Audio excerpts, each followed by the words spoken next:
Welcome to the Engage Spaces table update. Let's come into the Contacts app. Immediately you'll notice the quick load of our table with improved speed. You'll also notice as we continue to scroll this one large page that we have a fixed header now applied to all of our tables. As we scroll on up, we can come for each individual column. We can resize the columns to better display our data. We can look at each individual fixed row, so we fixed the name row to better display information. If there's a row with extra details we want to expand, easy to click and collapse to open and collapse the data. We want to go over and find things like private notes, easy to click on the add notes and expand. If there's specific metadata that we want to filter by, it's easy for us to click on the column and filter to that specific data. What's also cool is when we click on the column itself, the data will show us at the bottom header or the bottom row here, all the information like average, count, min and max, and summary. We come to the filter. We now also have specific column filters. So again, rather than just searching the generic filter, I can search for a given individual specifically. I can also add this awesome OR functionality to search for multiple different criteria. If I want, I can come in and easily clear out the criteria for any given filter with ease. When it comes to sorting, it's easy for us to sort by ascending or descending. If we want to pin a column, it's also easy for us to pin columns. That way they also stay fixed as we scroll. If we have a column with a lot of data and we want to auto-size the column, we can do so as well. Certain columns like account type offer the ability for the individual column to have different rows and functionalities, so we can filter by each of the different types directly using the filter. Same thing applies for, say, locations. It's easy for us to filter all locations and select one or multiple given locations to target.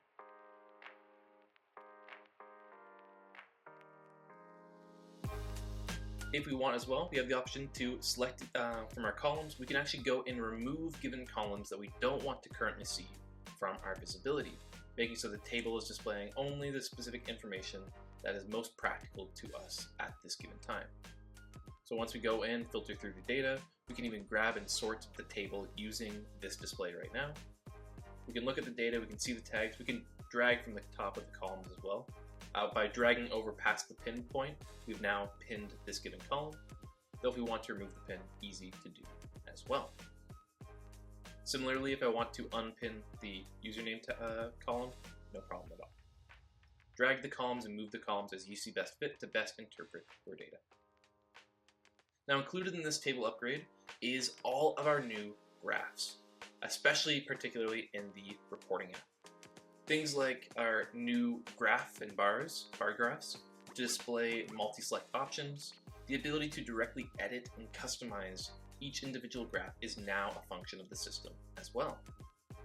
Let's come on in, we can choose which data we now display in the graph. Previously this was not an option, now you have full customization of the data you would like to see. Simply select the given values you want to add to your graph.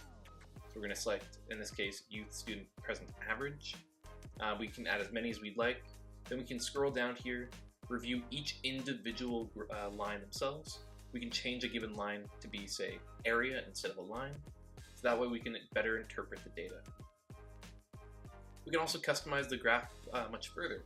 Easy changing things like padding, the size of the graph, changing the background or background color. There are a lot of functions that we have that we are able to do using this capacity in this new graphing technology. Some of these are very nitpicky, and the benefit of them we're going to see in a moment once we determine our graph and we've made it look the way we want it to look. The new benefit that we offer is when you right click, you can click download. Now you have an exact copy of that image and graph that you've created. Alternatively, another great new feature is the ability to multi-select columns and create graphs from the data within the table itself. Now that we've selected our columns, we can review the data here in the column displayed. And again, we can download and edit these as well.